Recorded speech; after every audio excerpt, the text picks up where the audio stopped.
Olá, meu nome é Nathalie e este é o Field Drops. A gente vai começar uma série sobre Aristóteles. Aristóteles nasceu em 384 a.C., na cidade de Estagira, na Macedônia. Ele era filho de Nicômaco, médico do rei Amintas III. Aristóteles foi bastante influenciado pelo seu pai. Acabou despertando nele o interesse pela biologia, pela botânica, pela classificação das plantas e dos animais. Interesse pelas ciências naturais da época. Aos 17 anos, ele foi para Atenas para estudar na academia de Platão. Tornou-se o discípulo dileto, preferido de Platão, e Platão teria dito que a academia é composta pelos seus alunos, que é o corpo da academia, e pelo cérebro de Aristóteles. Então, Aristóteles aderiu a vários pensamentos de Platão, mas também fez várias críticas ao pensamento de Platão. Algumas críticas acadêmicas, filosóficas, bastante duras.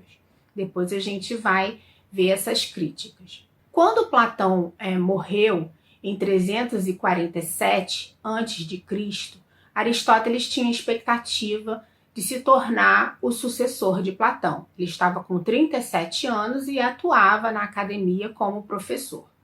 No entanto, como ele era estrangeiro, ele foi rejeitado, foi preterido e seguiu então para Atarneus, na Ásia, onde ele se tornou conselheiro do governante Hermias. Aristóteles acaba se casando com Pítia, que é filha de Hermias. Mas pouco tempo depois ele acaba entrando em conflito com Hermias porque Hermias era muito ganancioso e isso era incompatível com o ideal de justiça de Aristóteles. Então a cidade acaba sendo tomada pelos persas e eles crucificam Hermias. Aí Aristóteles se muda de novo. Em 343 a.C., Aristóteles volta para Macedônia e foi convidado por Filipe II para ser preceptor de Alexandre, que no futuro vai se tornar Alexandre o Grande. Então a Macedônia era um estado rico, tinha um exército grande e forte, era a barreira que separava a Grécia dos persas, então tinha um papel bastante importante. E havia muitos conflitos entre os persas. Depois de algum tempo, Filipe travou diversas batalhas, era chamado de Filipe o Caolho, porque tinha um olho cego, e conseguiu criar uma comunidade grega, que se chama em grego Tokoinon Ton Eleton, em que as cidades e estados gregas juravam manter a paz entre si e defender umas às outras em caso de um agressor externo. E assim foi feito. Né? O conselho dessa comunidade acaba declarando guerra à Pérsia no final de 337 a.C. e elege Filipe II como comandante dessas forças.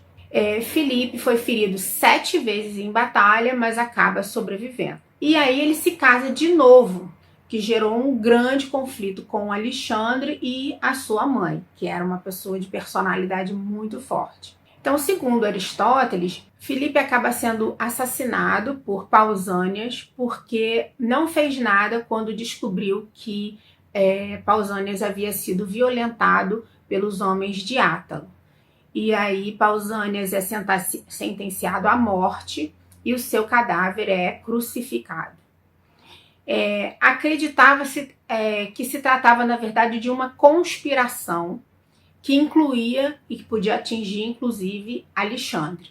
Então, Aristóteles fica com Alexandre até 336 a.C., quando ele vai assumir o lugar de Filipe II. E Aristóteles, então, retorna a Atenas com 49 anos e funda o Liceu, que é um ginásio no templo de Apolo. No Liceu, ele ministrava aulas para os seus discípulos e para o público também.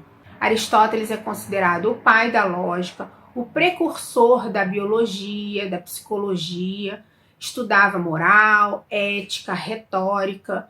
Então ele estudava diversos temas no seu liceu. Quando Alexandre morreu em Atenas, houve uma reação muito violenta contra os amigos de Aristóteles, contra os estrangeiros, que os macedônios eram considerados estrangeiros, e Aristóteles foi acusado de apoiar um governo déspota. Então, quando estava prestes a ser preso, ele conseguiu fugir. Pouco tempo depois, no exílio, Aristóteles adoeceu e faleceu com 62 anos. Então, esta é uma breve biografia do Phil Drops sobre Aristóteles. E se você gosta de filosofia, eu convido a se inscrever no canal e a nos seguir nas redes sociais.